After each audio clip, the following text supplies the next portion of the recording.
এঙ্গেজমেন্টের জন্য চারু সূর্যকে কি পড়বে জিজ্ঞেস করলে সূর্য বলে আমি এখনো দীপাকে ভুলতে পারছি না। চারু বলে আমি এতেই রাজি। ওদিকে রূপা দীপার কাছে এসে বলে তুমি শ্রেয়ানের সাথে দেখা করতে গিয়েছিলে? দীপা বলে আমি যাইনি, ও এসেছিল, আমার কাছে সরি চেয়েছিল। রূপা বলে আর কে ছিল ওর সাথে? দীপা বলে আর কেউ ছিল না।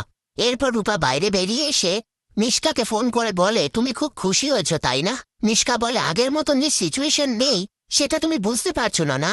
রূপা বলে আপনি সারা জীবন সবাইকে ভয় দেখিয়ে এসেছেন, আমি কিন্তু সবাইকে সব বলে দেব। এই বলে মিশকাকে থ্রেট করে। সেই মুহূর্তে দীপা এসে রূপাকে বলে তুমি কার সাথে কথা বলছো? তখনই রূপার হাত থেকে ফোনটা পড়ে যায়। আর দীপা ফোনটা তুলে কানে নিলে মিশকা অন্যরকম গলা করে দীপাকে লোন নেয়ার কথা বললে দীপা বলে আমার কোনো লোন লাগবে না। এই বলে ফোনটা রেখে দেয়।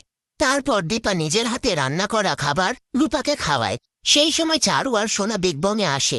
এরপর চারু দীপাকে বলে আমি চাই যে আমাদের এঙ্গেজমেন্টের সমস্ত খাবার তুমি নিজের হাতে রান্না করো। কথা শুনে রূপা প্রতিবাদ করলে দীপা বলে আমি রান্না করব। রূপা বলে এটা ঠিক হলো না, এটা ইচ্ছে করে করলো।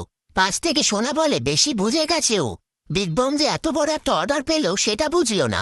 এই বলে সেখান থেকে চলে যায়। আর এই সমস্ত কথা মিশকা শুনে নিয়ে আপন মনে বলে কোথায় ভাবলাম রূপাকে ভয় দেখাবো, তা না এখন সূর্য আর চারুর এঙ্গেজমেন্টটা আমাকে ভাঙতে হবে। রাত্রিবেলা চারু আর সূর্যর এঙ্গেজমেন্টের পার্টিতে দীপা রূপাকে নিয়ে সেখানে আসে আর তার সাথে খাবার নিয়ে আসে।